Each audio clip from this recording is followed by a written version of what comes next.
കർത്താവേ, ഇപ്പോൾ ഞങ്ങളെ നീ നോക്കി രക്ഷിക്കണമേ.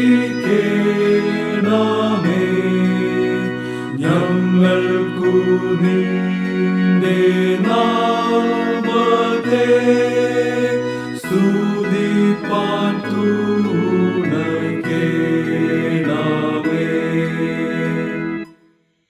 നമുക്ക് പ്രാർത്ഥിക്കാം. സ്നേഹവാനായ ദൈവമേ, സ്വർഗ്ഗസ്ഥ പിതാവേ, ഈ മനോഹരമായ വിശുദ്ധ ദിവസത്തിനായിട്ട് ഞങ്ങൾ അങ്ങയെ വാഴ്ത്തുന്നു, സ്തുതിക്കുന്നു. ഒരു പ്രാവശ്യം കൂടി അങ്ങയുടെ സന്നിധിയോട് അടുത്തു വരുവാൻ ഞങ്ങളെ അവിടുന്ന് ഇടയാക്കിയത് ഓർത്ത് സ്തോത്രം ചെയ്യുന്നു. ഇന്ന് അവിടുത്തെ ആത്മാവിൽ സത്യത്തിലും ആരാധിപ്പാൻ തക്കോടെ ഞങ്ങളെ ബലപ്പെടുത്തണമേ. ശുദ്ധീകരിക്കുന്ന യേശു കർത്താവിനെ ഒരു പ്രാവശ്യം കൂടി ഞങ്ങളുടെ ജീവിതത്തിൽ കണ്ടെത്തുവാൻ, ഞങ്ങളുടെ ജീവിതത്തിൽ രൂപാന്തരത്തിനും പുതുക്കത്തിനും പുതിയ കാഴ്ചപ്പാടിനും കാരണമാക്കി തീർക്കണമെന്ന് പ്രാർത്ഥിക്കുന്നു. ഇന്നത്തെ ആരാധനയിലും ശുശ്രൂഷയിലും കർത്താവിന്റെ സാന്നിധ്യം ഞങ്ങളോട് കൂടെ ഇരിക്കണമേ. യേശുവിന്റെ നാമത്തിൽ ഞങ്ങളുടെ പ്രാർത്ഥന കരുണയോടെ കേൾക്കണമേ. ആമേൻ.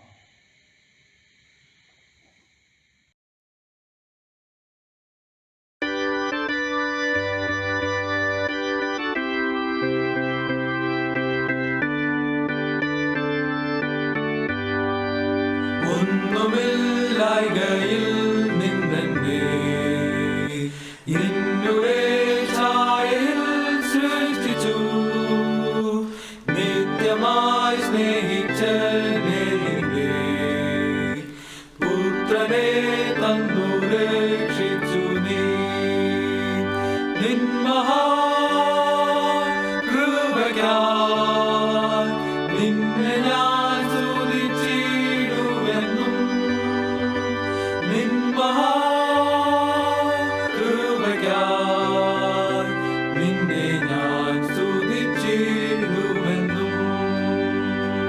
ഈ ലോകത്തിൽ വന്നേശുവിനെ മാലൊഴിപ്പാൻ സഹിച്ചു ബഹു പീഡകൾ, സങ്കടങ്ങൾ, പക പാടുകൾ, നിജമാരണവും. നിൻ മഹാകൃപയ്ക്കായി നിന്നെ ഞാൻ സ്തുതിച്ചിടുമെന്നും. നിൻ മഹാകൃപയ്ക്കായി നിന്നെ ഞാൻ സ്തുതിച്ചിടുമെന്നും.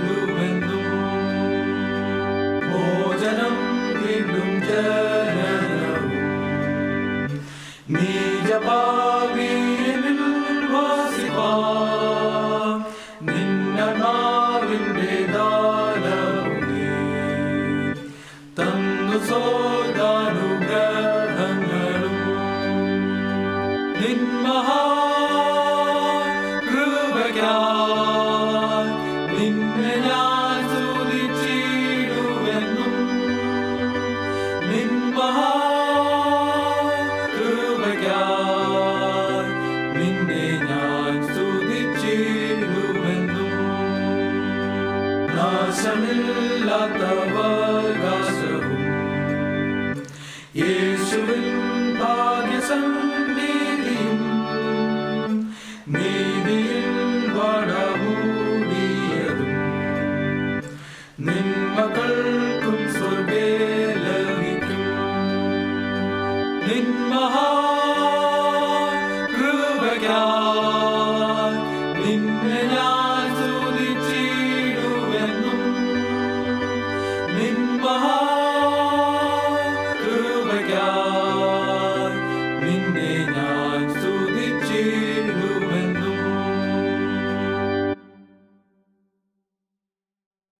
നമുക്ക് ദൈവത്തെ ആരാധിക്കാം. ദൈവം ആത്മാവാകുന്നു. അവനെ നമസ്കരിക്കുന്നവർ ആത്മാവിൽ സത്യത്തിൽ നമസ്കരിക്കണം. നമ്മുടെ പിതാവായ ദൈവത്തിങ്കൽ നിന്നും കർത്താവായ യേശു ക്രിസ്തുവിങ്കൽ നിന്നും നിങ്ങൾക്ക് കൃപയും സമാധാനവും ഉണ്ടാകട്ടെ. ഇത് യഹോവയുണ്ടാക്കിയ ദിവസം. ഇന്ന് നാം സന്തോഷിച്ച് ആനന്ദിക്കാം. കർത്താവേ, ഞങ്ങളുടെ അധരങ്ങളെ തുറക്കണമേ. എന്നാൽ ഞങ്ങളുടെ വായ് നിന്റെ സ്തുതിയെ വർണ്ണിക്കും. പിതാവിനും പുത്രനും പരിശുദ്ധാത്മാവിനും മഹത്വം ഉണ്ടാകട്ടെ, ആദിയെങ്കിലും ഇപ്പോഴും എന്നേക്കും ഉള്ള പ്രകാരം തന്നെ. ആമേൻ. തൃത്വത്തിന് സ്തുതി. സൈന്യങ്ങളുടെ ദൈവമായ കർത്താവ് പരിശുദ്ധൻ, പരിശുദ്ധൻ, പരിശുദ്ധൻ. ആകാശം ഭൂമിയും നിന്റെ മഹത്വം കൊണ്ട് നിറഞ്ഞിരിക്കുന്നു. മഹോന്നതനായ കർത്താവേ, നിനക്ക് മഹത്വം ഉണ്ടാകട്ടെ.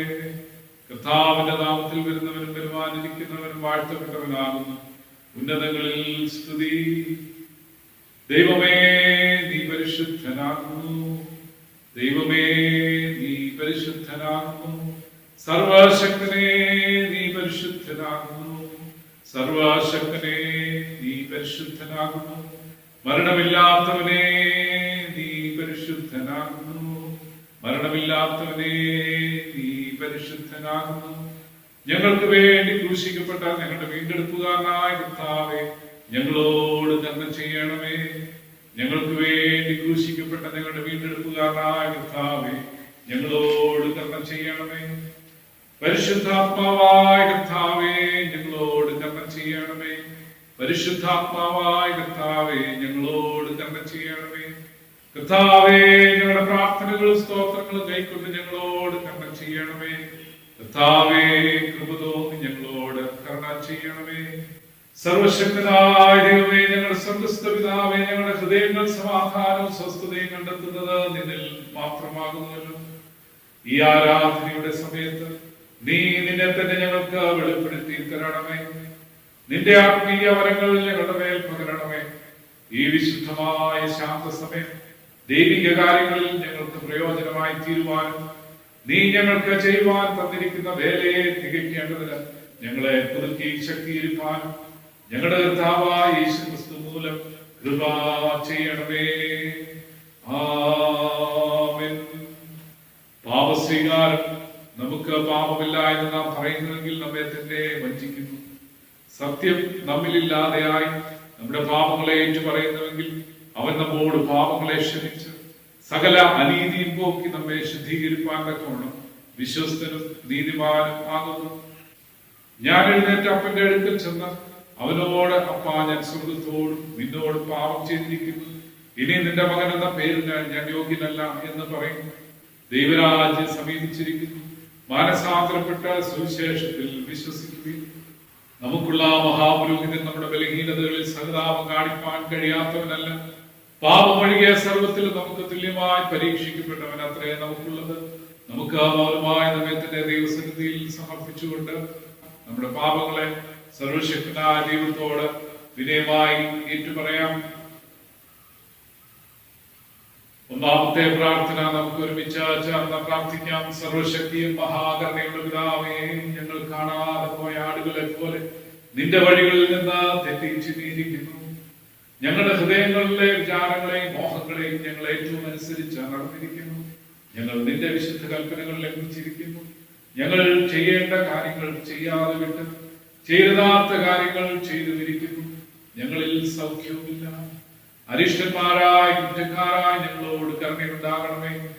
ദൈവമേ, തങ്ങളുടെ പിഴകളെ ഏറ്റു പറയുന്നവരോട് ക്ഷമിക്കണമേ. ഞങ്ങളുടെ കർത്താവായ യേശുക്രിസ്തു മൂലം നീ മനുഷ്യവർഗത്തോട് അറിയിച്ചിരിക്കുന്ന വാഗ്ദത്ത പ്രകാരം അനുദപിക്കുന്നവരെ വീണ്ടും കൈക്കൊള്ളണമേ. മഹാകരുണയുള്ള പിതാവേ, നിന്റെ പരിശുദ്ധ നാമത്തിന്റെ മഹത്വത്തിനായിട്ട് ഞങ്ങൾ ഇനിമേൽ ദൈവഭക്തിയോടും നീതിയോടും സുബോധത്തോടും നടക്കേണ്ടതിന് ക്രിസ്തു നിമിത്തം കൃപ ചെയ്യണമേ. ആമേൻ. എപ്പോഴും കരുണയുണ്ടാകുകയും ക്ഷമിക്കുകയും ചെയ്യുന്ന സ്വഭാവവും ലക്ഷണമുള്ള ദൈവമേ, ഞങ്ങളുടെ താഴ്മയുള്ള അപേക്ഷകൾ കൈക്കൊള്ളണമേ. ഞങ്ങൾ ഞങ്ങളുടെ പാപചങ്ങലകൾ കൊണ്ട് ബന്ധിക്കപ്പെട്ടവരാകുന്നെങ്കിലും ഞങ്ങളുടെ മധ്യസ്ഥനും കാര്യസ്ഥനുമായ യേശുക്രിസ്തുവിന്റെ ബഹുമാനത്തിനായിട്ട് നിന്റെ മഹാകരുണയോടുകൂടിയ കനിവ് കൊണ്ട് ഞങ്ങളെ അഴിച്ചു വിടണമേ. ആമേൻ. ദൈവവചന ശുശ്രൂഷ. കർത്താവിനെ സ്തുതിക്കുവിൻ. കർത്താവിന്റെ നാമം സ്തുതിക്കപ്പെടട്ടെ. 100-ാം സങ്കീർത്തനം. സകല ഭൂവാസികളുമായുള്ളവരെ യഹോവയ്ക്ക് അർപ്പിടുവിൻ. സന്തോഷത്തോടെ യഹോവയെ സേവിക്കുവിൻ. സംഗീതത്തോടെ അവന്റെ സന്നിധിയിൽ വരുവിൻ. യഹോവ തന്നെ ദൈവം എന്നറിയുവിൻ. അവൻ നമ്മെ ഉണ്ടാക്കി, നാം അവൻ ഉള്ളവരാകുന്നു. അവന്റെ ജനവും അവൻ മേയ്ക്കുന്ന ആടുകളും തന്നെ. അവന്റെ വാതിലുകളിൽ സ്തോത്രത്തോടും അവന്റെ പ്രാകാരങ്ങളിൽ സ്തുതിയോടുകൂടെ വരുവീൻ. അവന്റെ സ്തോത്രം ചെയ്ത് അവന്റെ നാമത്തെ വാഴ്ത്തുവീൻ. യഹോവ നല്ലവനല്ലോ, അവന്റെ ദയ എന്നേക്കുമുള്ളത്. അവന്റെ വിശ്വസ്തത തലമുറ തലമുറയായി ഇരിക്കുന്നു.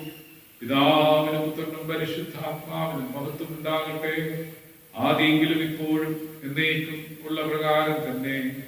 ആമേൻ. ഇന്നത്തേക്ക് നിശ്ചയിക്കപ്പെട്ടിരിക്കുന്ന പ്രത്യേക സങ്കീർത്തനം വായിച്ചു കേൾക്കാം.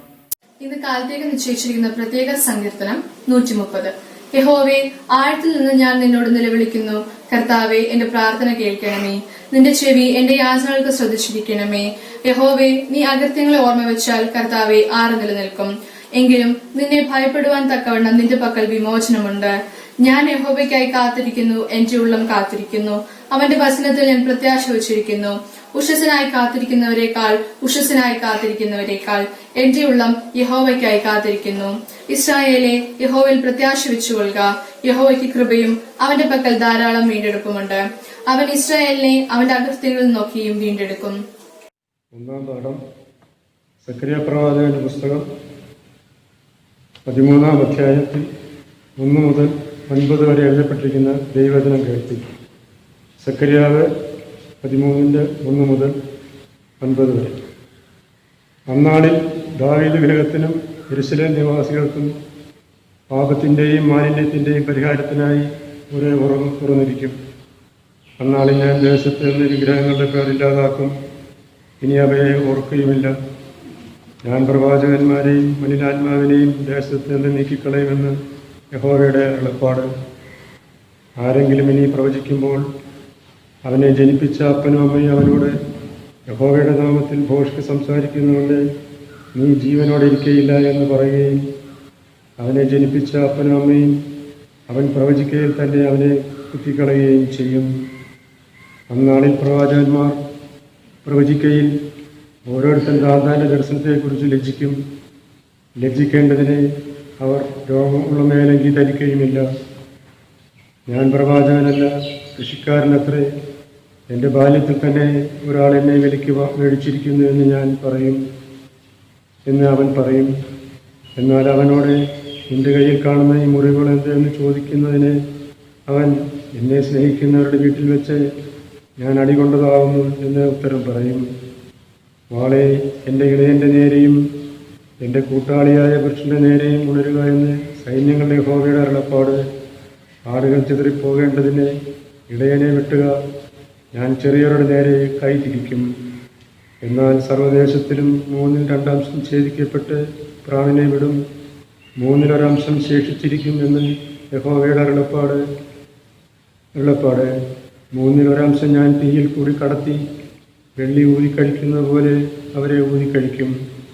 ഒന്ന് ശോധന കഴിക്കുന്ന പോലെ അവരെ ശോധന കഴിക്കും. അവർ എൻ്റെ നാമത്തെ വിളിച്ചപേക്ഷിക്കുകയും ഞാൻ അവർക്ക് ഉത്തരമരുളുകയും ചെയ്യും.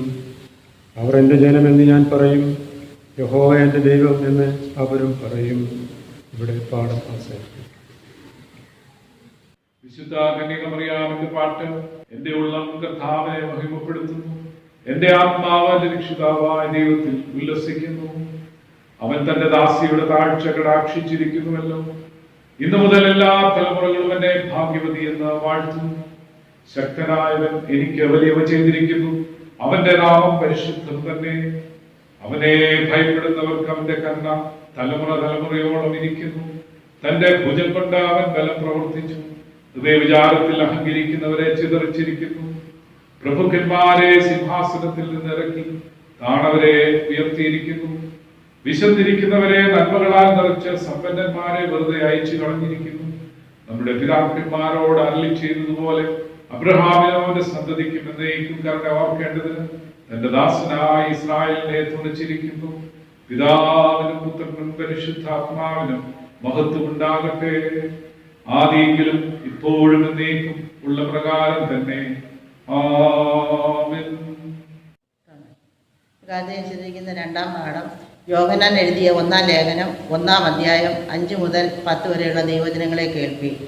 1 യോഹന്നാൻ 1:5 മുതൽ 10 വരെ. ദൈവം വെളിച്ചമാകുന്നു, അവനിൽ ഇരുട്ട് ഒട്ടുമില്ല എന്നുള്ളത് ഞങ്ങൾ അവനോട് കേട്ട് നിങ്ങളോട് അറിയിക്കുന്ന ദൂതാകുന്നു. അവനോട് കൂട്ടായ്മയുണ്ട് എന്ന് പറയുകയും ഇരുട്ടിൽ നടക്കുകയും ചെയ്താൽ നാം ഭോഷ്ക് പറയുന്നു, സത്യം പ്രവർത്തിക്കുന്നതുമില്ല. അവൻ വെളിച്ചത്തിൽ ഇരിക്കുന്നത് പോലെ നാം വെളിച്ചത്തിൽ നടക്കുന്നുവെങ്കിൽ നമുക്ക് തമ്മിൽ കൂട്ടായ്മയുണ്ട്. അവൻ്റെ പുത്രനായ യേശുവിൻ്റെ രക്തം സകല പാപവും പോക്കി നമ്മെ ശുദ്ധീകരിക്കുന്നു. നമുക്ക് പാപമില്ല എന്ന് നാം പറയുന്നുവെങ്കിൽ നമ്മെ തന്നെ വഞ്ചിക്കുന്നു. സത്യം നമ്മിൽ ഇല്ലാതെയായി നമ്മുടെ പാപങ്ങളെ ഏറ്റുപറയുന്നുവെങ്കിൽ അവൻ നമ്മോട് പാപങ്ങളെ ക്ഷമിച്ച് സകല അനീതിയും പോക്കി നമ്മെ ശുദ്ധീകരിപ്പാൻ തക്കവണ്ണം വിശ്വസ്തനും നീതിമാനുമാകുന്നു. നാം പാപം ചെയ്തിട്ടില്ല എന്ന് പറയുന്നുവെങ്കിൽ അവനെ അസത്യവാദിയാക്കുന്നു. അവൻ്റെ വചനം തമ്മിൽ ഇല്ലാതെയായി. ഇവിടെ പാഠഭാഗം വായിച്ച് അവസാനിക്കുന്നു.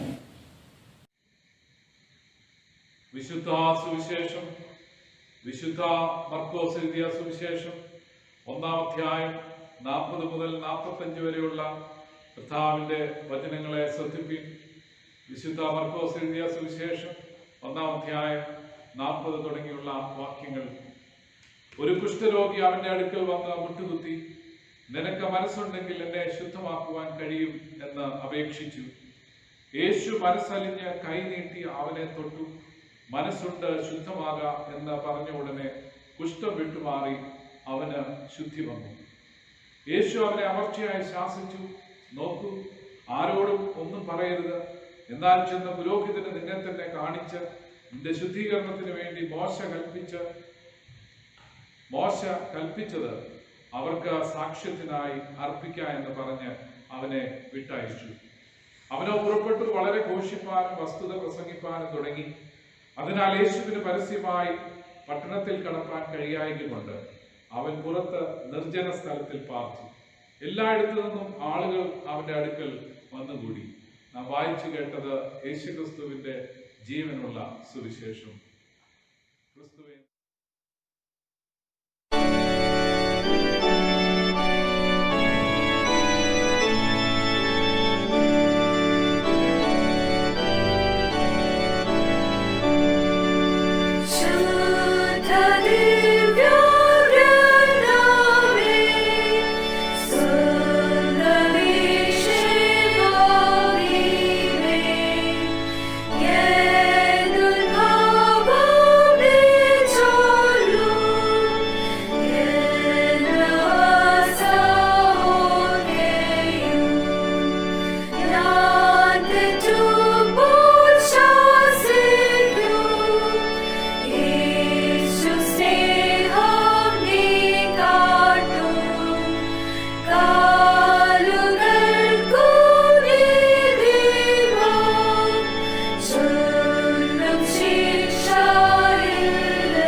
നമുക്ക് പ്രാർത്ഥിക്കാം. സ്നേഹവാനായ ദൈവമേ, സ്വർഗ്ഗസ്ഥ പിതാവേ, അനുഗ്രഹിക്കപ്പെട്ട വിശുദ്ധ ദിനത്തിനായിട്ട് ഞങ്ങൾ അങ്ങേ സ്തുതിക്കുന്നു. സത്യത്തിലും ആത്മാവിലും നിന്നെ ആരാധിപ്പാൻ വീണ്ടും ഞങ്ങളെ ബലപ്പെടുത്തുന്നത് ഓർത്ത് സ്തോത്രം. നിന്റെ വചനം ധ്യാനിപ്പാൻ അവിടുന്ന് ഞങ്ങളെ ഒരുക്കണമേ. കേൾക്കുന്ന വചനങ്ങൾ ഞങ്ങളുടെ ജീവിതത്തിൽ പ്രാവർത്തികമാക്കുവാൻ അവിടുത്തെ പരിശുദ്ധാത്മാവിനാൽ അവിടുന്ന് ഞങ്ങളെ നയിക്കണമേ. എന്നും ഞങ്ങളെ ശുദ്ധീകരിക്കുന്നതായ നിന്റെ പരിശുദ്ധാത്മാവിൻ്റെ പരിവർത്തനം ഞങ്ങളുടെ ജീവിതത്തിൽ അവിടുന്ന് നൽകണമേ. ശുദ്ധീകരണം കൂടാതെ നിന്റെ സന്നിധിയിൽ അടുക്കുവാൻ ആർക്കും കഴിയില്ലല്ലോ. അപ്രകാരം നിന്റെ സന്നിധിയിൽ ശുദ്ധീകരണം പ്രാപിച്ച് വിശുദ്ധിയോടും നിർമ്മലതയോടും നിന്നെ ആരാധിച്ച് മഹത്വപ്പെടുത്തി സാക്ഷ്യമുള്ള ഒരു സമൂഹമായി നിലനിൽപ്പാൻ അവിടുന്ന് ഞങ്ങളെ ഇടയാക്കണമേ. യേശുവിൻ്റെ നാമത്തിൽ ഞങ്ങളുടെ പ്രാർത്ഥന കരുണയോടെ കേൾക്കണമേ. ആമേൻ. ദൈവനാമത്തിന് മഹത്വം ഉണ്ടാകട്ടെ. ഒരു വിശുദ്ധ ദിനം കൂടി ദൈവത്തെ ആരാധിപ്പാൻ ദൈവം നമുക്ക് ഭാഗ്യം നൽകിയതോർത്ത് ദൈവത്തെ സ്തുതിക്കുന്നു. ഇന്ന് നാം ഒരുമിച്ച് ചിന്തിക്കുന്നതായിട്ടുള്ള വിഷയം ശുദ്ധീകരിക്കുന്നവനായ ക്രിസ്തു എന്നുള്ളതാണ്. ദ ക്ലെൻസിങ് ക്രൈസ്റ്റ്, ശുദ്ധീകരിക്കുന്നവനായ ക്രിസ്തു. അതിന് വചനധ്യാനത്തിന് ആധാരമായിട്ട് യോഹന്നാന്റെ 1-ാം ലേഖനം 1-ാം അധ്യായം 8-9 വാക്യങ്ങൾ വായിക്കുന്നു. നമുക്ക് പാപമില്ല എന്ന് നാം പറയുന്നുവെങ്കിൽ നമ്മെ തന്നെ വഞ്ചിക്കുന്നു. സത്യം തമ്മിലില്ലാതെയായി നമ്മുടെ പാപങ്ങളെ ഏറ്റുപറയുന്നുവെങ്കിൽ അവൻ നമ്മോട് പാപങ്ങളെ ക്ഷമിച്ച് സകല അനീതിയും പോക്കി നമ്മെ ശുദ്ധീകരിപ്പാൻ തക്കവണ്ണം വിശ്വസ്തനും നീതിമാനും ആകും. നമ്മുടെ ശുദ്ധീകരണമാണ് നമ്മെക്കുറിച്ചുള്ള ദൈവത്തിൻ്റെ ഏറ്റവും വലിയ പദ്ധതി. അവൻ്റെ ഇഷ്ടം നമ്മുടെ ശുദ്ധീകരണമാണ്. അവൻ്റെ ഇഷ്ടം സഭയുടെ, സമൂഹത്തിൻ്റെ, ലോകത്തിൻ്റെ ശുദ്ധീകരണമാണ് എന്നുള്ളത് നാം വായിച്ച് മനസ്സിലാക്കും. ശുദ്ധീകരണം കൂടാതെ ദൈവത്തിൻ്റെ സന്നിധിയിലേക്ക് ആർക്കും കടന്നു വരുവാനും സാധ്യമല്ല. ഹൃദയശുദ്ധിയുള്ളവർ ഭാഗ്യവാന്മാർ, അവർ ദൈവത്തെ കാണുമെന്നാണ് വേദപുസ്തകം നമ്മെ പഠിപ്പിക്കുന്നത്. മത്തായിയുടെ സുവിശേഷം 5-ാം അധ്യായം 8-ാമത്തെ വാക്യത്തിലാണ് നമ്മൾ കാണുന്നത്. ഹൃദയശുദ്ധിയുള്ളവർ ഭാഗ്യവാന്മാർ, അവർ ദൈവത്തെ കാണും. പാപമോചനം, ശുദ്ധീകരണം വേദപുസ്തക ചരിത്രത്തിലെ ഏറ്റവും പ്രധാനപ്പെട്ട തത്വങ്ങളാണ്. അതിനെ വളരെ ശക്തമായിട്ട് ഉദ്ധരിച്ചിരിക്കുകയാണ് സെഖരിയാ പ്രവാചകൻ. 13-ാം അധ്യായം 1-ാമത്തെ വാക്യം വായിക്കുമ്പോൾ, അന്നാളിൽ ദാവീദ് ഗൃഹത്തിനും യെരൂശലേം നിവാസികൾക്കും പാപത്തിന്റെയും മാലിന്യത്തിന്റെയും പരിഹാരത്തിനായി ഒരു ഉറവ തുറന്നിരിക്കും. ദൈവം വരുത്തുവാൻ പോകുന്ന ശുദ്ധീകരണത്തെക്കുറിച്ച് പ്രവാചകനും കൂടി ദൈവജനത്തോട് സംസാരിക്കുകയാണ്. ദൈവം ജനത്തെ ശുദ്ധീകരിക്കുവാനായി, അവരുടെ മാലിന്യത്തിൽ നിന്നും പാപത്തിൽ നിന്നും വീണ്ടെടുക്കുവാനായി ഒരു ഉറവ തുറന്നിരിക്കുമെന്ന് വാഗ്ദത്തം നൽകുകയാണ്. സങ്കീർത്തനം 130-ന്റെ 8-ാമത്തെ വാക്യം വായിക്കുമ്പോൾ, ദൈവം ഇസ്രായേലിനെ അവന്റെ സകല അകൃത്യങ്ങളിൽ നിന്നും വീണ്ടെടുക്കും എന്നുള്ളതാണ്. വലിയ വാഗ്ദത്തമാണ്. അവനെ സകല അകൃത്യങ്ങളിൽ നിന്നും വീണ്ടെടുക്കുന്നവനായ കർത്താവ്. എങ്ങനെയാണ് പാപവും മലിനതയും വക്രതയും അഴിമതിയും സ്വാർത്ഥതയും എല്ലാം കൊടികുത്തി വാഴുന്നതായ ഈ ലോകത്തിൽ അതൊന്നുമില്ലാതെ നമുക്ക് ജീവിക്കുവാനായിട്ട് കഴിയുന്നത്? ഇന്ന് ശുശ്രൂഷ രംഗത്ത് പോലും ഈ ഒരു അപജയം വളരെ സ്പഷ്ടമായിട്ട് നമ്മൾ കാണുകയാണ്. ആത്മീയ അധ്യക്ഷ സ്ഥാനം കാക്ഷിക്കുന്നവർ പോലും രാഷ്ട്രീയമായിട്ടുള്ള ശൈലികളും അടവ് നയങ്ങളും വക്രതകളും എല്ലാം പ്രവർത്തിച്ചുകൊണ്ട് മുന്നോട്ട് വരുമ്പോൾ നാം ചോദിക്കേണ്ടതായിട്ടുള്ള ഒരു ചോദ്യമാണ്, വിശുദ്ധീകരണം ദൈവത്തിൻ്റെ പദ്ധതിയാണല്ലോ, എന്തുകൊണ്ട് ശുശ്രൂഷകർ അതിൽ നിന്ന് പിന്മാറുന്നു? എന്തുകൊണ്ട് ദൈവത്തിന്റെ ഹിതത്തിന് വേണ്ടി താല്പര്യം കാണിക്കാതെ സ്വന്തം ഹിതപ്രകാരം, സ്വന്തം ഇച്ഛപ്രകാരം എല്ലാം നേടിയെടുക്കുവാനായിട്ട് ഓടി നടക്കുന്നു എന്നുള്ളൊരു ചോദ്യം വളരെ പ്രസക്തമാണ്. എത്ര വക്രത കാണിച്ചാലും നേടിയെടുക്കണം, സ്ഥാനം നേടണം എന്നുള്ള ആ ഒരു അമ്പരപ്പോടു കൂടി ഓടുകയാണ് മനുഷ്യൻ.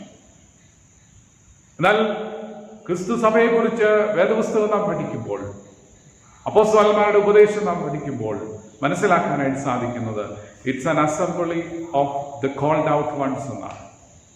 വിളിച്ച് വേർതിരിക്കപ്പെട്ടവരുടെ ഒരു സമൂഹമാണ്, കൂട്ടമാണ് സഭ എന്നുള്ളതാണ്.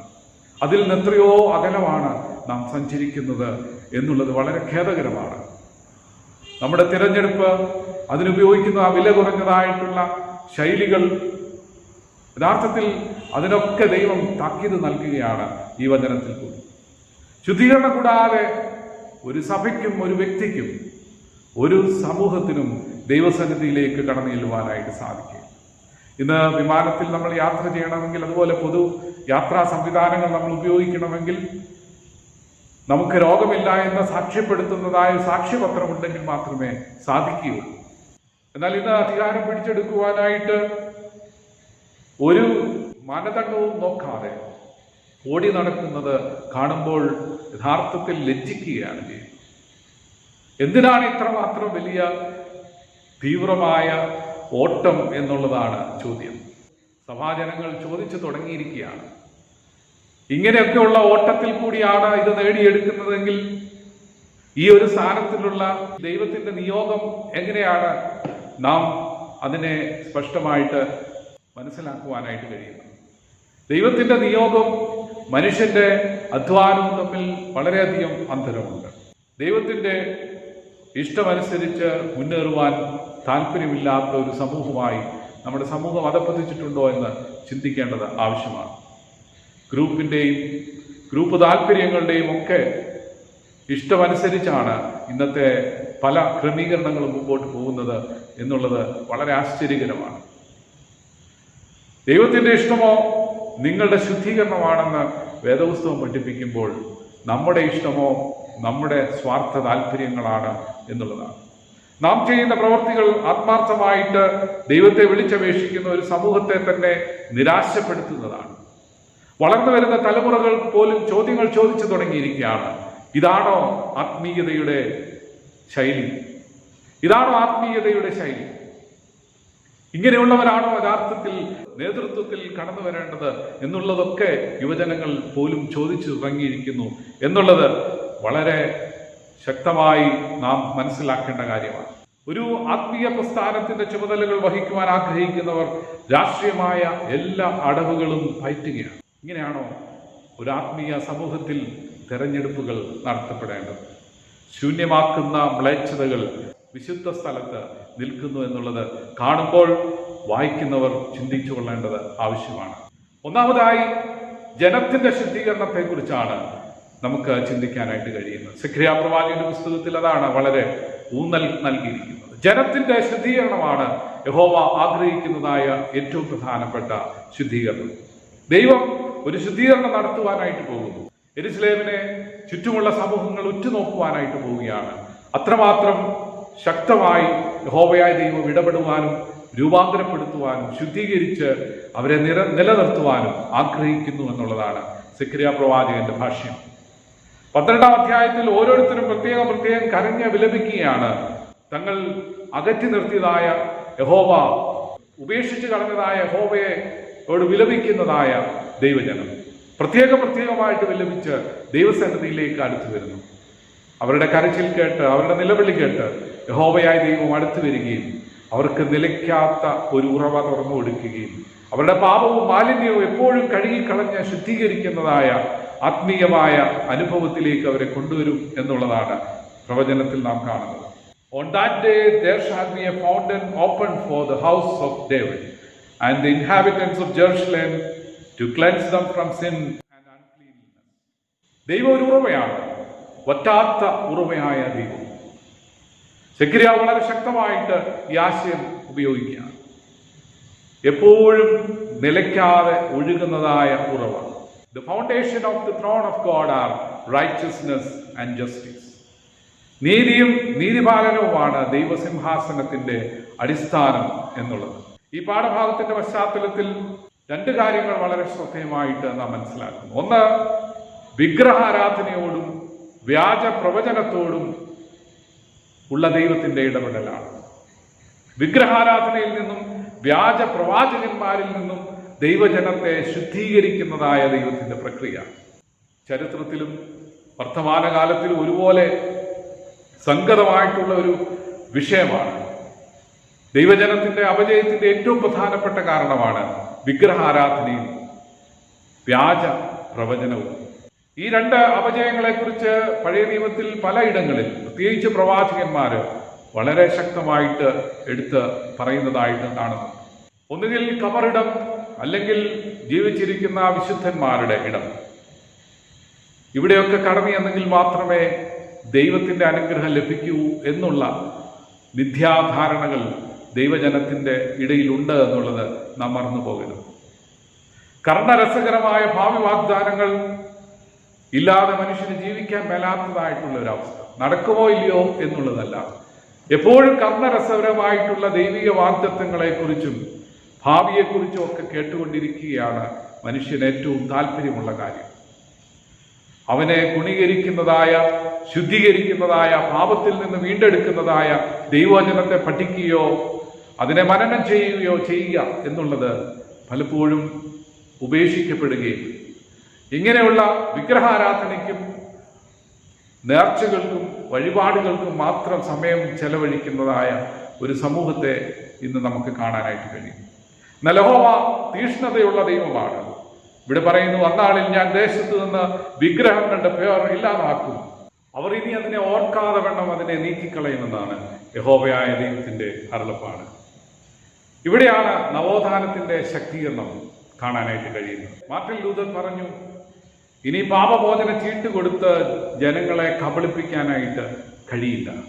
അതുപോലെ ജോസഫ് പീറ്റ് പോലുള്ള മിഷണറിമാർ പറഞ്ഞു, പട്ടക്കാർ ജ്ഞാനികളാകണം. അവർ വെറും കുർബാനകളും കർണരസകരമായ കുർബാന പാട്ടുകളും കൊണ്ട് ജനങ്ങളെ വശീകരിക്കുക എന്നുള്ളതല്ല, ദൈവജനത്തെ ദൈവവചനം പഠിപ്പിക്കുന്ന ഇടയപരിപാലന ശുശ്രൂഷ ശൈലിയിലേക്ക് ഉയരണമെന്ന് അവരെ പഠിപ്പിക്കുവാനായിട്ട് ഇടയായിരുന്നു. അതിൻ്റെ ഫലമായിട്ടാണ് സുറിയാനി സഭയുമായിട്ടുള്ള വിഘടനം നടക്കുന്നതായിട്ട് കാണുന്നത്. ചരിത്രത്തിൽ രേഖപ്പെടുത്തിയിരിക്കുന്ന കാര്യങ്ങളാണ്. വേറെ പല കാര്യങ്ങളുമാണ് ഇന്ന് പലരും പറയുന്നത് എങ്കിലും യാഥാർത്ഥ്യമതാണ്. ദൈവവചനം പഠിപ്പിക്കുവാനോ താല്പര്യമില്ലാത്ത നേർച്ചകൾക്കും നേർച്ച കാഴ്ചകൾക്കും ധുവപ്രാർത്ഥനയ്ക്കും മാത്രം പ്രാധാന്യം കൊടുത്ത് ഇടയപരിപാലനം വെറും തൊഴിലായിട്ട് മാത്രം സ്വീകരിച്ചിരുന്ന ഒരു സമൂഹത്തെ നവോത്ഥാനത്തിലേക്ക് നയിക്കുവാനായിട്ട് ശ്രമിച്ചതിൻ്റെ ഫലമായിട്ട് അവരുമായിട്ട് ഉള്ള ബന്ധം വിച്ഛേദിക്കുന്നതാണ് ചരിത്രത്തിൽ നാം കാണുന്നത്. ഞാൻ അതിലേക്ക് പോകുവാനായിട്ട് താല്പര്യപ്പെടുന്നില്ല.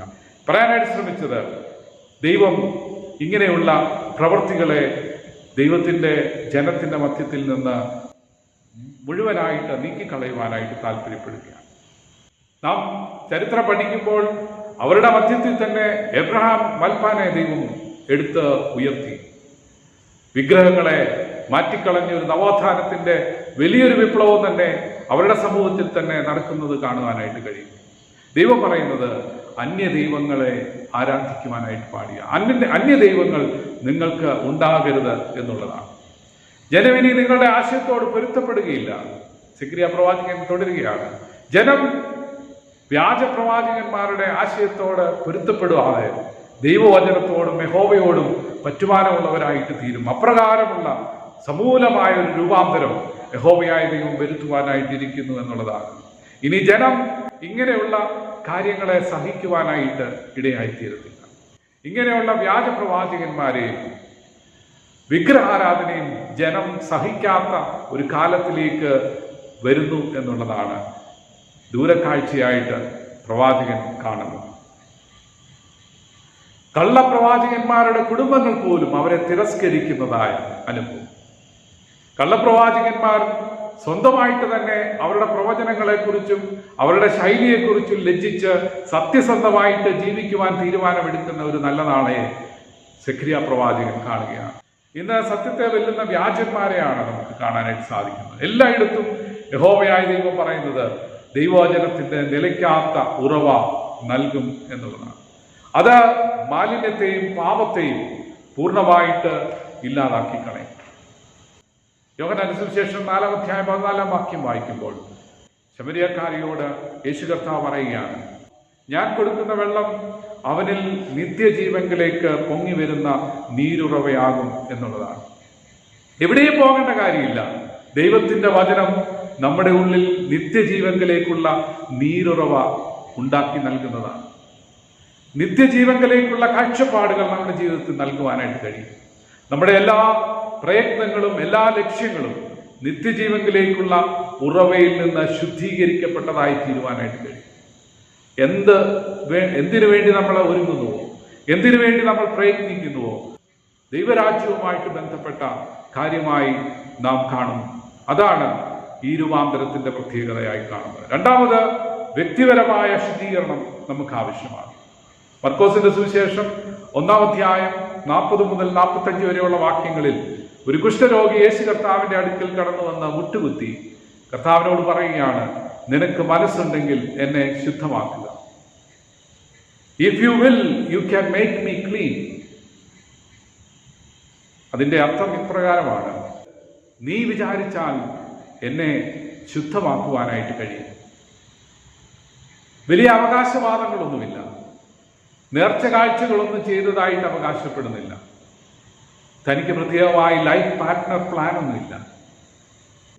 ഒരു കുഞ്ഞ് ജനിക്കുന്ന സമയം മുതൽ അവൻ്റെ 25 വയസ്സ് വരെ, യൗവനത്തിലെത്തുന്നത് വരെ അവന് വേണ്ടി പ്രാർത്ഥിക്കുവാനായിട്ടുള്ള ഒരു പ്ലാനാണ് യങ് പാർട്ട്ണർ പ്ലാൻ എന്ന് പറയുന്ന പ്ലാൻ. 25,000 രൂപ കൊടുക്കണം ആ പ്ലാൻ ലഭിക്കുന്നതിന് വേണ്ടി. ഇന്ന് എത്രയാണെന്ന് എനിക്കറിയത്തില്ല, അത് ഞാൻ കേട്ടപ്പോൾ 25,000 ആണ് എന്നാണ് മനസ്സിലാക്കിയത്. ഇങ്ങനെയുള്ള വ്യാജ സുവിശേഷ വേലകൾ വളരെ തകൃതിയായിട്ട് നമ്മുടെ വർത്തമാനകാലത്തിൽ നടക്കുകയാണ്. എന്നാൽ അതിനെയൊക്കെ തച്ചുടച്ച് കളയുവാനായിട്ട് യഹോവയായ ദൈവം ആഗ്രഹിക്കുന്നു. അത് അവൻ ചെയ്യുവാനായിട്ട് ഇടയായിത്തീരും. ഒരിക്കലും നിരക്കാത്തതായിട്ടുള്ള നീരുറവയിൽ കൂടി മാലിന്യങ്ങളും പാപവും എപ്പോഴും മാറ്റി ശുദ്ധീകരണത്തിന്റെ അനുഭവത്തിൽ നിലനിർത്തുന്നതായ ദൈവത്തിന്റെ പ്രത്യേകതയാണ് നമുക്ക് കാണാനായിട്ട് സാധിക്കുന്നത്. ഞാനിവിടെ വീണ്ടും ഓർമ്മിപ്പിക്കുന്നത്, ഈ മനുഷ്യൻ, കുഷ്ഠരോഗിയായ മനുഷ്യൻ യേശു കർത്താവിൻ്റെ അടുക്കൽ പറയുകയാണ്, നിനക്ക് മനസ്സുണ്ടെങ്കിൽ എന്നെ ശുദ്ധമാക്കുവാനായിട്ട് കഴിയും. യേശു കർത്താവിനെ ചലിപ്പിച്ചതായിട്ടുള്ള ഒരു പ്രഖ്യാപനമാണത്. നീ വിചാരിച്ചാൽ ഇനി മുതൽ എൻ്റെ കുഷ്ഠരോഗം മാറി ഞാൻ ശുദ്ധിയുള്ളവനായിട്ട് തീരും. ഇവിടെ ഇംഗ്ലീഷിൽ ഇപ്രകാരമാണ് വായിക്കുന്നത്, moved with pity he stretched out his hands and touched him and said to him, I will be clean. അവന്റെ അടുക്കലേക്ക് യേശു കർത്താവ് ഈ കുഷ്ഠരോഗിയുടെ അടുക്കലേക്ക് അടുത്തിയെന്ന് അവനെ തൊട്ടു. അവന്റെ കുഷ്ഠം അവനെ വിട്ടുമാറുവാൻ, അവൻ ശുദ്ധിയാകുവാനായിട്ട് കാരണമായിട്ട് തീർന്നു. യേശുവിന്റെ സ്പർശനം ഇതുവരെ ലഭിക്കാത്തതായിട്ടുള്ള വ്യക്തി യേശുവിന്റെ സ്പർശനത്തിന് വേണ്ടി ആഗ്രഹിച്ചുകൊണ്ട് കർത്താവിന്റെ അടുക്കിലേക്ക് കടന്നു ചെല്ലുകയാണ്. ഒരു പക്ഷെങ്കിൽ അവൻ ആഗ്രഹിച്ചുവെങ്കിലും ഒരിക്കലും യേശു കർത്താവിനെ തൊടുവെന്നൊന്നും വിചാരിച്ചുവെന്ന് ഞാൻ കരുതുന്നില്ല. എന്നാൽ യേശു കർത്താവ് അവന്റെ ആ പ്രഖ്യാപനം, നിനക്ക് കഴിയും എന്നുള്ള ആ ഒരു പ്രഖ്യാപനത്തോട്, ആ പ്രഖ്യാപനം കേട്ടപ്പോൾ വളരെ ശക്തമായിട്ട് അവന്റെ ഹൃദയം അവന്റെ അടുക്കിലേക്ക് കടന്നു ചെല്ലുവാനായിട്ടിടയായിത്തീർന്നു. എനിക്ക് തോന്നുന്നത് അവൻ തൊടുന്നതിന് മുമ്പ് തന്നെ, യേശു കർത്താവ് ഈ കുഷ്ഠരോഗിയെ തൊടുന്നതിന് മുമ്പ് തന്നെ യേശു കർത്താവിന്റെ ഹൃദയം കുഷ്ഠരോഗിയുടെ അടുക്കിലേക്ക് അടുത്തിയെന്നു എന്നുള്ളതാണ് മനസ്സിലാക്കാനായിട്ട് കഴിയുക. ഹി മൂവ്ഡ് വിത്ത് കമ്പാഷൻ എന്നാണ് വേറൊരു ട്രാൻസ്ലേഷനിൽ കാണുന്നത്. വളരെ സ്നേഹത്തോടുകൂടി ആർദ്രവാനായിട്ട് ഈ കുഷ്ഠരോഗിയുടെ അടുക്കിലേക്ക് കടന്നു ചെല്ലുന്ന ഒരു കാഴ്ചയാണ് നാം കാണുന്നത്. ഇതുവരെ സാമൂഹിക അകലം പാലിച്ച വ്യക്തി, ശാരീരികമായി എല്ലാവരുമായിട്ട് അകന്ന് നിൽക്കുന്നതായിട്ടുള്ള വ്യക്തി, എല്ലാവരാലും അകറ്റി നിർത്തപ്പെട്ടതായിട്ടുള്ള വ്യക്തി യേശു കർത്താവിൻ്റെ ആ ഒരു സ്പർശനത്തോടുകൂടി ശുദ്ധിയുടെ അനുഭവത്തിലേക്ക് എത്തുകയാണ്. നാം വലിയ മിഷൻ പ്രവർത്തനങ്ങളൊക്കെ കേരളത്തിന് വെളിയിലും ഇന്ത്യക്ക് വെളിയിലും ഒക്കെ നടത്തുന്നുണ്ട്. എന്നാൽ നമ്മുടെ സഭയ്ക്കുള്ളിൽ തന്നെ എത്രയോ പേര് അതിർവൽക്കരിക്കപ്പെട്ടവരായി ഉണ്ട് എന്നുള്ളത് നാം മനസ്സിലാക്കേണ്ടതാണ്. അവരുടെ ഇടയിലേക്ക് അടുത്ത് ചെല്ലുവാനായിട്ട് നമുക്ക് സാധിക്കും. ഹി മൂവ്ഡ് വിത്ത് കമ്പാഷൻ എന്നുള്ളതാണ്. ദൈവത്തിന്റെ സമൂഹവും അതുപോലെ കരുണയുള്ളവരായി ഇങ്ങനെ അതിർവൽക്കരിക്കപ്പെട്ടവരെ, പുറന്തള്ളപ്പെട്ടവരെ, മുഖ്യധാരയിലേക്ക് വരുവാൻ സാധ്യതയില്ലാത്തവരെ അടുക്കിലേക്ക് കടന്നു ചെല്ലുവാനായിട്ട് നമുക്ക് ബാധ്യതയുണ്ട് എന്നുള്ളത് ഓർക്കുവാനായിട്ട് കഴിയണം.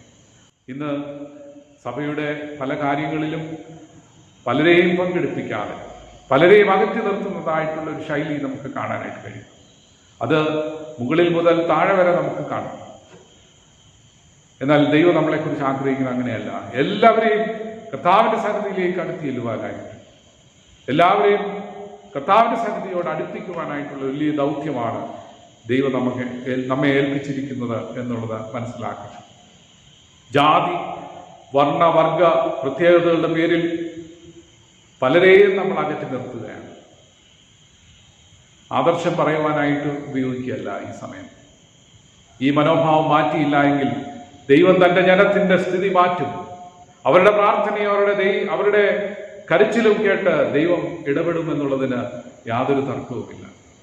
He moved with compassion. കഷ്ടം തോന്നി ഈ ജനത്തോട്, കഷ്ടം തോന്നി ഈ ജനത്തിൻ്റെ അവസ്ഥയോട്. മിഷണറിമാര് ഇവിടെ വന്നപ്പോഴുള്ള അവസ്ഥയെക്കുറിച്ച് വളരെ വാചാലരായി നമ്മൾ ഓരോരുത്തർ.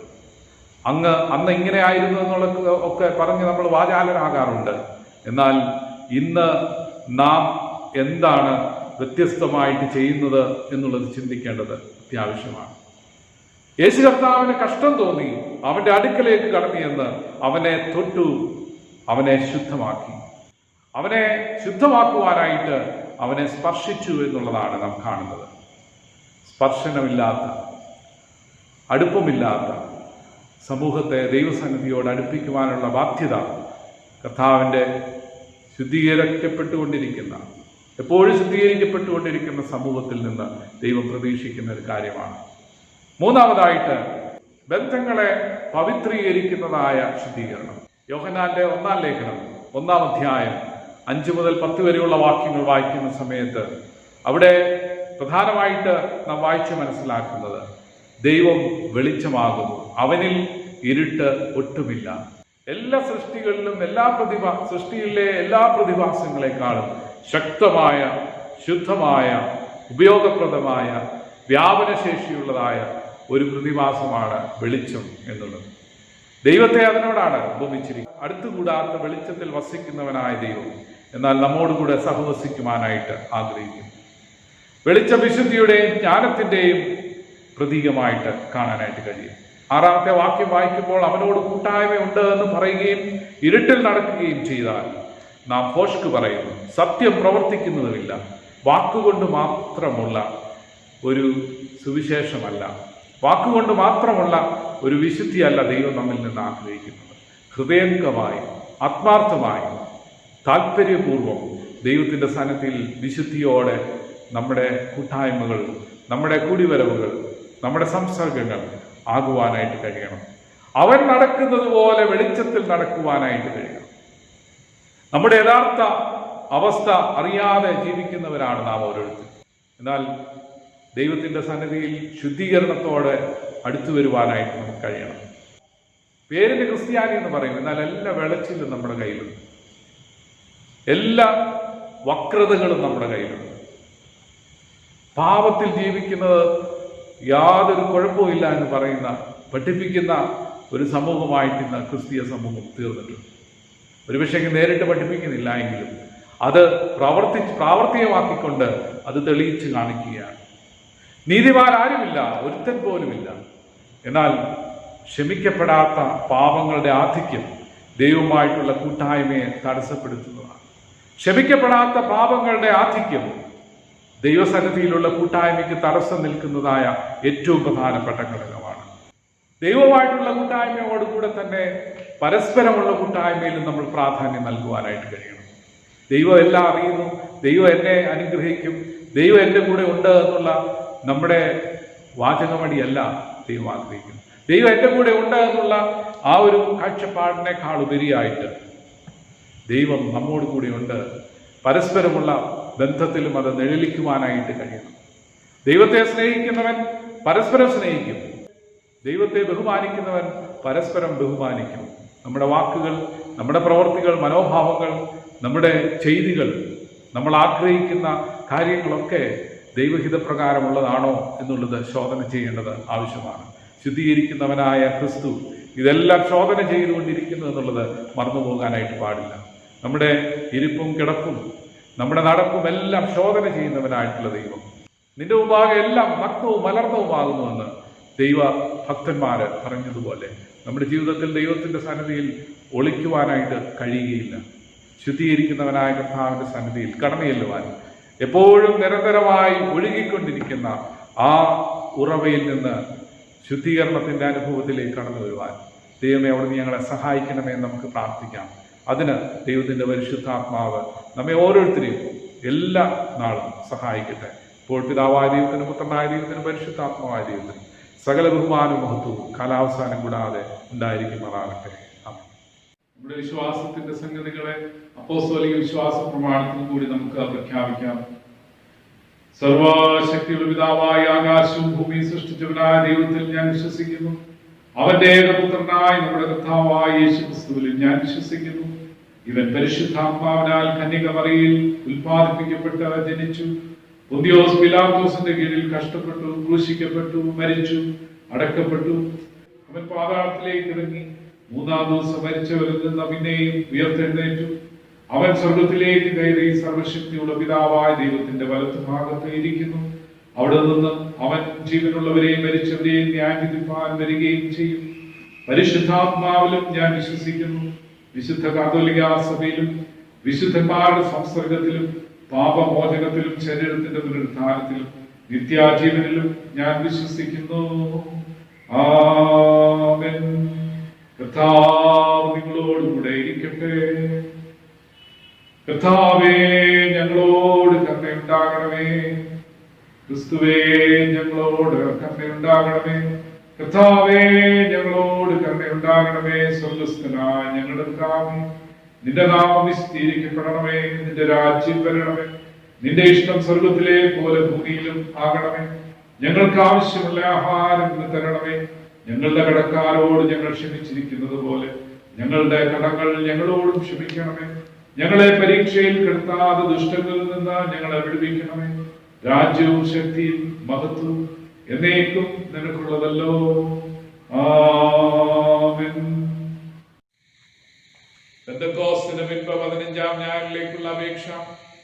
ശുദ്ധീകരിക്കുന്ന ക്രിസ്തു, ഞങ്ങളുടെ പാപത്തിൽ നിന്നും അശുദ്ധിയിൽ നിന്നും ഞങ്ങളെ ശുദ്ധീകരിക്കുവാൻ വിശുദ്ധിയുടെ ഉറവയെ തുറന്ന കാരുണ്യവാനായ ദൈവമേ, നിന്റെ അനന്ത സ്നേഹത്താൽ നിന്റെ പുത്രന്റെ പരമയാഗത്തിൽ കൂടി ഞങ്ങളെ വീണ്ടെടുത്ത് കഴുകി വിശുദ്ധരാക്കണമേ. അന്ധകാരപാതയിൽ സഞ്ചരിക്കാതെ പ്രകാശമാർഗത്തിൽ വസിച്ച് നിന്നോടും അന്യോന്യവും കൂട്ടായ്മയിൽ ജീവിപ്പാൻ ഞങ്ങൾക്ക് കൃപയർക്കണമെന്ന് ഞങ്ങളുടെ കർത്താവായ യേശു മിശിഹ മൂലം ഞങ്ങൾ നിന്നോട് അപേക്ഷിക്കുന്നു. ആമേൻ. സമാധാനത്തിന് വേണ്ടി അപേക്ഷിക്കാം. ദൈവമേ, സകല വിശുദ്ധ ആഗ്രഹങ്ങളും സകല നല്ല ആലോചനകളും സകല നീതിയുള്ള പ്രവൃത്തികളും നിങ്ങൾ നിന്നല്ലോ വരുന്നത്. നിന്റെ കൽപ്പനകൾ അനുസരിച്ച് നടക്കുവാനായിട്ട് ഞങ്ങളുടെ ഹൃദയങ്ങൾ ഒരുങ്ങിയിരിപ്പാനും ഞങ്ങൾ നിന്നാൽ ശത്രുഭയം കൂടാതെ കാക്കപ്പെട്ട് ആശ്വാസത്തോടും ശാന്തതയോടും ഞങ്ങളുടെ കാലം കഴിക്കുവാനും ലോകത്തിന് തരുവാൻ കഴിയാത്ത സമാധാനം ഞങ്ങളുടെ രക്ഷിതാവായ യേശുക്രിസ്തുവിന്റെ യോഗ്യതകൾ മൂലം നിന്റെ അടിയാരായി ഞങ്ങൾക്ക് തരണമെന്ന് ഞങ്ങളുടെ കർത്താവായ യേശു മിശിഹ മൂലം ഞങ്ങൾ അപേക്ഷിക്കുന്നു. ആമേൻ. കൃപയ്ക്കായുള്ള അപേക്ഷ. സർവശക്തിന് നിത്യനുമായ ദൈവമേ, ഞങ്ങളുടെ സ്വർഗ്ഗസ്ഥ പിതാവേ, ഈ ദിവസത്തിന്റെ ആരംഭം വരെ നീ ഞങ്ങളെ സുഖത്തോടെ കൊണ്ടുവന്നിരിക്കുന്നു. നിന്റെ മഹാശക്തി കൊണ്ട് ഇന്നും ഞങ്ങളെ കാത്തുകൊള്ളണമേ.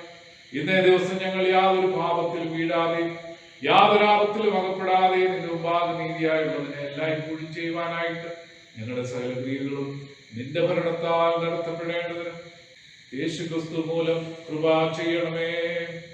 ആമേൻ.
ഒരുക്കിയ കൃപകൾക്കായിട്ട് ദൈവത്തിന് സ്തോത്രം ചെയ്യാം. കഴിഞ്ഞ ആഴ്ചയിലും കർത്താവ് നമുക്ക് വിശ്വസ്തനായി നമ്മോട് കൂടെ ഇരുന്നു, നമ്മോടുകൂടെ സഹചാരിയായി, നമ്മുടെ ആവശ്യങ്ങളിൽ കൂട്ടാളിയായി, നമ്മുടെ കൈകളിൽ പിടിച്ചുകൊണ്ട് നമ്മെ നടത്തിയ വിധങ്ങളെ ഓർത്തുകൊണ്ട് ദൈവത്തെ നമുക്ക് സ്തുതിക്കാം. വീണ് പോകാതെ, താണു പോകാതെ, താളടിയാകാതെ ദൈവം നമ്മളെ കാത്തു. അവിടുത്തെ സൂക്ഷ്മതയുള്ള കരം നമ്മുടെ മേലുള്ളതിനായിട്ട് ദൈവത്തിന് നമുക്ക് സ്തോത്രം ചെയ്യാം. വീണ്ടും ശക്തി പ്രാപിച്ചുകൊണ്ട് ജീവിതത്തിന്റെ യാഥാർത്ഥ്യങ്ങളിലേക്ക് ഇറങ്ങിത്തിരിക്കുവാൻ ദൈവമേ അവിടുന്ന് ഞങ്ങളെ സഹായിക്കണമേ എന്ന് നമുക്ക് പ്രാർത്ഥിക്കാം. ലോകത്തിന്റെ പ്രശ്നങ്ങളിലോ ഞങ്ങൾ അധൈര്യപ്പെടാതെ നിന്റെ സന്നിധിയിൽ ശക്തി പ്രാപിച്ചുകൊണ്ട് സമാധാനം കാക്ഷിക്കുന്നവരായി, സമാധാനത്തെ സുവിശേഷിക്കുന്നവരായി തീരുവാൻ അവിടുന്ന് ഞങ്ങളെ സഹായിക്കണമേ നമുക്ക് പ്രാർത്ഥിക്കാം. നമ്മുടെ സഭയെ ദൈവസന്നിധിയിൽ ഏൽപ്പിച്ച് പ്രാർത്ഥിക്കാം. സഭയുടെ എല്ലാ ആവശ്യങ്ങളെയും കർത്താവിന്റെ തിരുസന്നിധിയിൽ ഏൽപ്പിക്കാം. ആത്മീയമായ എല്ലാ കാര്യങ്ങളിലും കർത്താവ് കൂടിയിരിക്കണമേ നമുക്ക് പ്രാർത്ഥിക്കാം. നമ്മുടെ എല്ലാ ആവശ്യങ്ങളിലും ദൈവത്തിന്റെ കൃപ അനുഭവിപ്പാൻ തക്കവണ്ണം സഹായിക്കണമേ നമുക്ക് പ്രാർത്ഥിക്കാം. നമ്മുടെ എല്ലാ കുടുംബാംഗങ്ങളെയും ഏൽപ്പിച്ച് പ്രാർത്ഥിക്കാം. അവരെല്ലാവരും സമാധാനത്തോടെ ആയിരിക്കാൻ, സൗഖ്യത്തോടെ ആയിരിക്കാൻ, നിരാശയിൽ നിന്ന് വിടുവിക്കപ്പെട്ട് കർത്താവിന്റെ ദൗത്യ നിർവഹണത്തിൽ ശുഷ്കാന്തിയുള്ളവരായി ജീവിപ്പാൻ എല്ലാവരെയും അവിടുന്ന് സഹായിക്കണമേ നമുക്ക് പ്രാർത്ഥിക്കാം. നമ്മുടെ ചെറുപ്പക്കാരെ ഏൽപ്പിച്ച് പ്രാർത്ഥിക്കാം. യൗവനത്തിൽ സൃഷ്ടാവിനെ അറിഞ്ഞ് കർത്താവിനെ പ്രസാദിപ്പിക്കുന്നത് മാത്രം ജീവിത ലക്ഷ്യമായി അവരുടെ ദൗത്യത്തെ കണ്ടെത്തുവാൻ തക്കണം. അവിടുന്ന് എല്ലാവരെയും സഹായിക്കണമെന്ന് പ്രാർത്ഥിക്കാം. എല്ലാവരെയും ഒരുപോലെ അനുഗ്രഹിക്കണം. അവരുടെ ജീവിതത്തെ ലക്ഷ്യമുള്ളതാക്കി തീർക്കണമെന്ന് നമുക്ക് പ്രാർത്ഥിക്കാം. അവരുടെ ഭാവി അനുഗ്രഹമുള്ളതായി തീരുവാൻ, ശോഭയുള്ളതായി തീരുവാൻ ദൈവമേ അവിടെ സഹായിക്കണം. അവരുടെ തെരഞ്ഞെടുപ്പുകളിൽ അനുഗ്രഹമുള്ളവരായി തീരുവാൻ, നല്ലത് തിരഞ്ഞെടുക്കുവാൻ അവിടുന്ന് സഹായിക്കണമെന്ന് നമുക്ക് പ്രാർത്ഥിക്കാം. നമ്മുടെ കുട്ടികളെ ഏൽപ്പിക്കാം. അവരുടെ വിദ്യാഭ്യാസ കാര്യങ്ങളിൽ, അവരുടെ വളർച്ചയിലൊക്കെ ദൈവത്തിന്റെ കൃപ കൂടെ ഇരിക്കേണ്ടതിന് വേണ്ടി നമുക്ക് പ്രാർത്ഥിക്കാം. നമ്മുടെ മാതാപിതാക്കളെ ഏൽപ്പിക്കാം. വാർദ്ധക്യത്തിൽ അവരെ ക്ഷീണിച്ചു പോകാതെ, തളർന്നു പോകാതെ കർത്താവിന്റെ കൃപ പ്രാപിച്ച് മുന്നേറുവാൻ അവിടുന്ന് സഹായിക്കണമെന്ന് പ്രാർത്ഥിക്കാം. നിന്റെ യൗവനം കഴുകനെ പോലെ മുതുങ്ങി വരത്തക്കവണ്ണം അതിന്റെ വായിക്ക് നന്മ കൊണ്ട് തൃപ്തി വരുത്തുന്നുവെന്ന് ദൈവവചനം നമ്മെ പഠിപ്പിക്കുന്നല്ലോ. അതിന് പ്രകാരം എപ്പോഴും നന്മ ചിന്തിക്കുന്നവരായി, നന്മ പറയുന്നവരായി വാർദ്ധക്യ കാലത്ത് സമാധാനത്തോടെ, സ്വസ്ഥതയോടെ കുടുംബാംഗങ്ങളോട് ഒരുമിച്ച് ആയിരിക്കാൻ എല്ലാവരെയോടൊന്ന് സഹായിക്കണമെന്ന് പ്രാർത്ഥിക്കും. കുടുംബജീവിതങ്ങളിൽ അസ്വസ്ഥത അനുഭവപ്പെടുന്നവരെയൊക്കെ ദൈവസന്നിധിയിൽ ഏൽപ്പിച്ച് പ്രാർത്ഥിക്കും. നീ വെളിച്ചമാകുന്നുവെന്നും നിന്നിൽ ഇരുട്ട് ഒട്ടുമില്ല എന്നും കർത്താവെ ഞങ്ങൾ മനസ്സിലാക്കുവാൻ, ഞങ്ങൾ പരസ്പരവും ആ വെളിച്ചത്തിന്റെ മക്കളായി ജീവിക്കാൻ തക്കവണ്ണം സഹായിക്കണമെന്ന് പ്രാർത്ഥിക്കും. കർത്താവിനോടുള്ള കൂട്ടായ്മയും പരസ്പരമുള്ള കൂട്ടായ്മയും എപ്പോഴും ശോധന ചെയ്തും എപ്പോഴും പുതുക്കിയും ജീവിപ്പാൻ ഞങ്ങളെ അവിടുന്ന് സഹായിക്കണമെന്ന് പ്രാർത്ഥിക്കാം. ശുദ്ധീകരിക്കുന്നവരായ ക്രിസ്തുവിന്റെ സാന്നിധ്യം എപ്പോഴും വാഗ്ദത്തം ഞങ്ങൾക്ക് നൽകിയിട്ടുണ്ടല്ലോ. അതിൽ ആശ്രയിപ്പാൻ, കർത്താവിൽ മാത്രം മാതൃക കണ്ടെത്തിക്കൊണ്ട് ജീവിപ്പാൻ തക്കവണ്ണം ഞങ്ങളെ ഈ നാളുകളിൽ സഹായിക്കണമെന്ന് പ്രാർത്ഥിക്കാം. COVID-19 ബാധ മുഖാന്തരം ലോകം മുഴുവൻ ബന്ധപ്പെട്ട് വളരെയധികം ഭീതിയോടുകൂടി കഴിയുന്നു. അതിൻ്റെ മധ്യത്തിൽ നാം എല്ലാവരും ഒരുപോലെ ഇതിൻ്റെ പ്രതിസന്ധികളൊക്കെ അനുഭവിച്ചുകൊണ്ടിരിക്കുമ്പോൾ ദൈവസന്നിധിയിൽ നമുക്ക് കരയാം, ദൈവസന്നിധിയിൽ നമുക്ക് അടുത്തു വരാം. ഇസ്രായേൽ മക്കൾ കരഞ്ഞ വിലപിച്ച ദൈവത്തിൻ്റെ സന്നിധിയിലേക്ക്, കുത്തിയമങ്കലേക്ക് നോക്കിയതുപോലെ നമുക്ക് ദൈവത്തെ കണ്ടെത്താം. നാം അവഗണിച്ചതായ കർത്താവിൻ്റെ പാതകളെ, അവൻ്റെ ശൈലികളെ ഒക്കെ നമ്മുടെ ജീവിതത്തിൽ സ്വീകരിപ്പാൻ ദൈവമേ അവിടുന്ന് സഹായിക്കണമേ. അങ്ങനെ ശുദ്ധീകരിക്കപ്പെട്ട് കർത്താവിൻ്റെ സാക്ഷ്യമുള്ളവരായി ഈ ലോകത്തിനായിരിക്കാൻ തക്കോളം ഞങ്ങളെ സഹായിക്കണമെന്ന് പ്രാർത്ഥിക്കാം. വിവിധ തരത്തിൽ ബുദ്ധിമുട്ട് അനുഭവിക്കുന്നവരെ ദൈവസന്നിധിയിൽ ഏൽപ്പിക്കാം. നമ്മുടെ സമൂഹത്തെ മുറ്റുമായിട്ട് ഏൽപ്പിച്ച് പ്രാർത്ഥിക്കാം. നാം മാത്രമല്ല, അനേകരെ പ്രയാസത്തിൽ കൂടി കടന്നു പോകും. അതിൻ്റെ മധ്യത്തിൽ ദൈവമേ അവിടുന്ന് നീതിസൂര്യനായി നിന്റെ വെളിച്ചത്തെ എല്ലാവരുടെയും ഇടയിൽ നൽകണമെന്ന് നമുക്ക് പ്രാർത്ഥിക്കാം. ഇരുട്ട് ഞങ്ങളിൽ നിന്ന് അവിടുന്ന് മാറ്റണമേ നമുക്ക് പ്രാർത്ഥിക്കാം. സമാധാനത്തെ ഞങ്ങളുടെ ഇടയിൽ അവിടുന്ന് പുനഃസ്ഥാപിക്കണമെന്ന് നമുക്ക് പ്രാർത്ഥിക്കാം. കൂട്ടായ്മയുടെ സന്തോഷം ഞങ്ങളുടെ ഹൃദയത്തിൽ നൽകണമെന്ന് നമുക്ക് പ്രാർത്ഥിക്കാം. ഭവനത്തിലും സമൂഹത്തിലും സഭയിലും അങ്ങനെ വിശാലമായി നിന്നിൽ നിന്ന് അനുഭവിച്ചതായ സ്നേഹത്തിന്റെ ഉറവ പറ്റാതെ ഞങ്ങളിൽ നിന്ന് പുറപ്പെട്ടുകൊണ്ടിരിക്കുവാൻ അവിടുന്ന് സഹായിക്കണമേ എന്ന് നമുക്ക് പ്രാർത്ഥിക്കാം. ഈ വിഷയങ്ങളെല്ലാം ദൈവസന്നിധിയിൽ നമുക്ക് ആത്മാർത്ഥമായിട്ട് ഓർത്തുകൊണ്ട് പ്രാർത്ഥിക്കാം. നമ്മുടെ സഭകളെയൊക്കെ ദൈവസന്നിധിയിൽ ഏൽപ്പിച്ച് പ്രാർത്ഥിക്കാം. ക്രിസ്തുവിന്റെ സത്യസാക്ഷികളായി ഈ ലോകത്തിൽ എങ്ങും പോയി കർത്താവിന്റെ സുവിശേഷം അറിയിക്കുവാൻ വളരെ ശക്തമായി നിന്റെ സാക്ഷികളായിട്ട് നിലനിൽക്കാൻ പ്രാഗൽഭ്യമുള്ളവരായി തീരുവാൻ അവിടുന്ന് സഹായിക്കണമേ എന്ന് നമുക്ക് പ്രാർത്ഥിക്കാം. നമ്മുടെ സഭയെ ഏൽപ്പിക്കാം. CSI സഭയെ മുറ്റുമായിട്ട് ഏൽപ്പിച്ച് പ്രാർത്ഥിക്കാം. എല്ലാ മഹായിടവകളെ ഏൽപ്പിച്ച് പ്രാർത്ഥിക്കാം. മഹായിടവകൾക്ക് നേതൃത്വം നൽകുന്ന ബിഷപ്പന്മാരെ ഏൽപ്പിക്കാം. പട്ടക്കാരെ ഏൽപ്പിക്കാം. ശുശ്രൂഷകരെ ഏൽപ്പിക്കാം. മിഷണറിമാരെ ഏൽപ്പിച്ച് പ്രാർത്ഥിക്കാം. വിവിധ സ്ഥാപനങ്ങളിൽ ജോലി ചെയ്യുന്നവരെയൊക്കെ ദൈവസന്നിധിയിൽ ഏൽപ്പിച്ച് പ്രാർത്ഥിക്കാം. കർത്താവേ, ഞങ്ങൾ അവിടുത്തെ വിളിക്കപ്പെട്ടവരാകുന്നതും ആ വിളിയുടെ ബോധം ഞങ്ങളെ ഭരിക്കുവാനും അവിടുന്ന് സഹായിക്കണമെന്ന് നമുക്ക് പ്രാർത്ഥിക്കാം. ഈ കാലത്ത് അനേക പ്രവൃത്തികൾ മുഖാന്തരം സാക്ഷ്യം നഷ്ടപ്പെട്ടുകൊണ്ടിരിക്കുന്ന ആഗോള സഭയെ അവിടുന്ന് വീണ്ടും പുനരുദ്ധരിക്കണമെന്ന് നമുക്ക് പ്രാർത്ഥിക്കാം. സ്നേഹത്തിൽ സത്യം സംസാരിക്കുവാൻ, കർത്താവിൽ ഉറച്ചു നിൽപ്പാൻ, കർത്താവിൽ ധൈര്യത്തോടെ ഈ ലോകത്തോട് സുവിശേഷം അറിയിക്കുവാൻ ഞങ്ങളെ അവിടുന്ന് സഹായിക്കണമെന്ന് പ്രാർത്ഥിക്കും. നമ്മുടെ മഹായിടവകയെ ഏൽപ്പിച്ച് പ്രാർത്ഥിക്കാം. മഹായിടവക വീണ്ടും ഒരു ബിഷപ്പ് തിരഞ്ഞെടുപ്പിന് വേണ്ടി ഒരുങ്ങിക്കൊണ്ടിരിക്കുന്നു. അതിൻ്റെ ക്രമീകരണങ്ങളിലൊക്കെ ദൈവത്തിൻ്റെ കൃപ വ്യാപരിക്കണമെന്ന് പ്രാർത്ഥിക്കാം. വളരെ കലുഷിതമായ ഒരു സാഹചര്യത്തിലാകും ഈ തിരഞ്ഞെടുപ്പുകളൊക്കെ നടക്കുന്നത്. എങ്കിലും അതിൻ്റെ മധ്യത്തിൽ ദൈവമേ, നീ ഈ പ്രവർത്തികളിലൊക്കെയും കൂടെ ഇരിക്കണമേ. ഈ ആഴ്ച നടത്തപ്പെടുന്ന 15-ാം തീയതി നടത്തപ്പെടുന്ന തിരഞ്ഞെടുപ്പിൽ ദൈവത്തിന്റെ സാന്നിധ്യം ധാരാളമായിട്ടുണ്ടാകണമേ. മനുഷ്യന്റെ താല്പര്യമല്ല, ദൈവത്തിന്റെ താല്പര്യം നടപ്പാക്കപ്പെടുവാൻ, ദൈവത്തിന്റെ താല്പര്യം നടപ്പാക്കപ്പെടുവാൻ അവിടുന്ന് ഇടപെടണമെന്ന് പ്രാർത്ഥിക്കാം. ഞങ്ങൾ ഇതുവരെയും ചിന്തിക്കാത്ത അതിശയം ഈ ഒരു കാര്യത്തിന്മേൽ അവിടുന്ന് പ്രവർത്തിക്കാനിരിക്കുന്നതിനായിട്ട് ദൈവത്തിന് നമുക്ക് സ്തോത്രം ചെയ്യാം.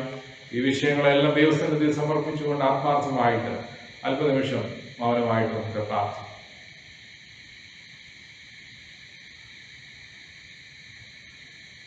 പൊതുവിലുള്ള സ്തോത്രം നമുക്ക് ഉപയോഗിക്കാം.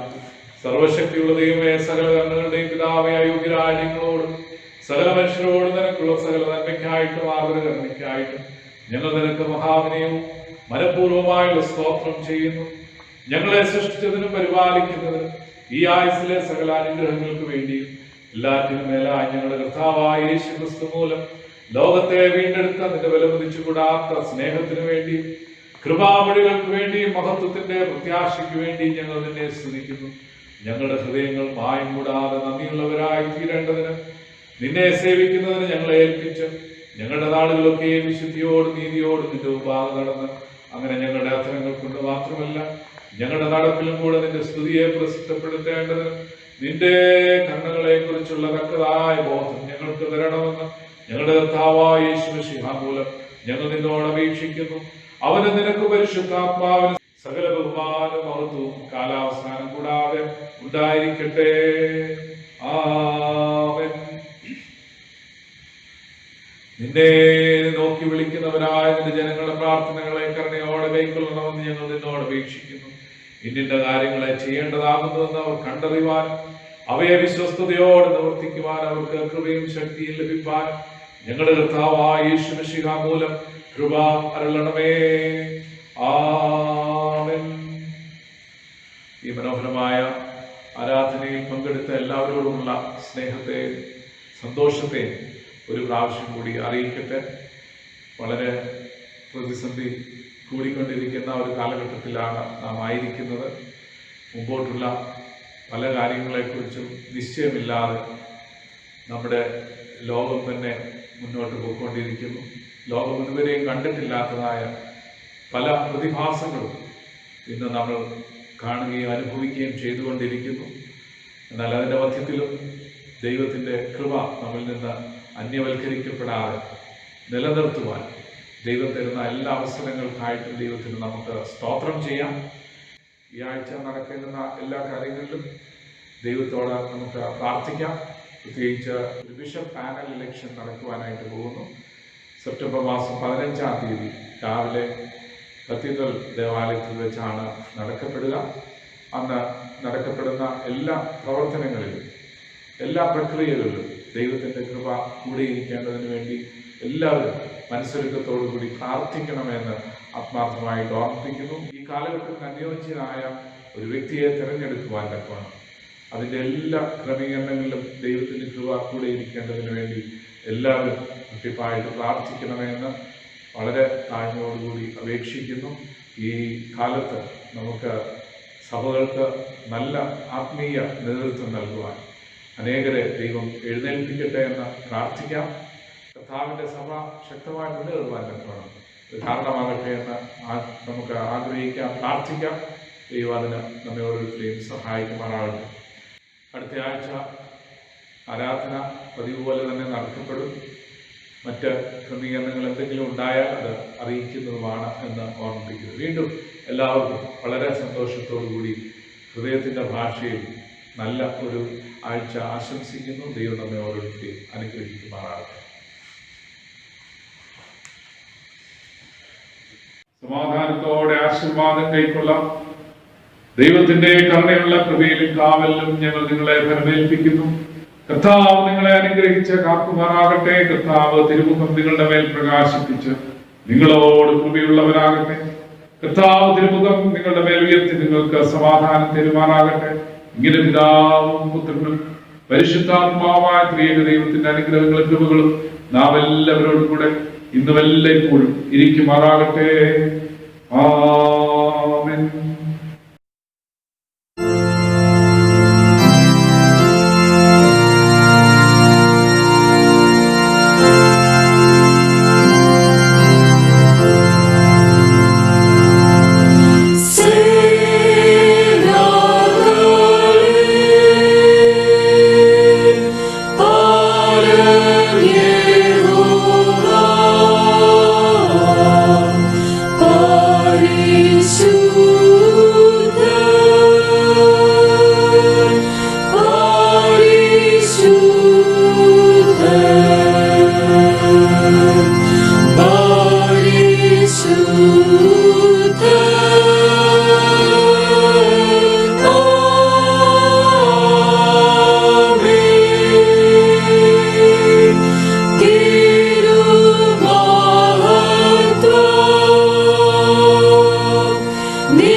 നമുക്ക് സമാധാനത്തോടെ പോകാം.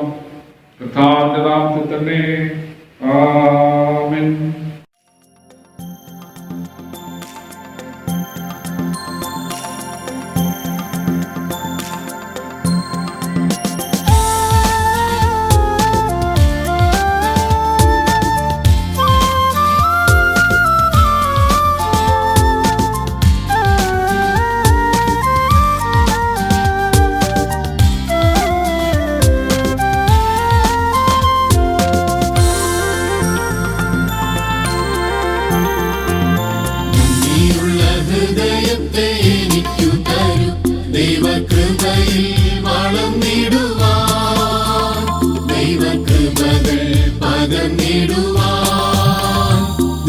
കർത്താവേ തരൂ തരൂ.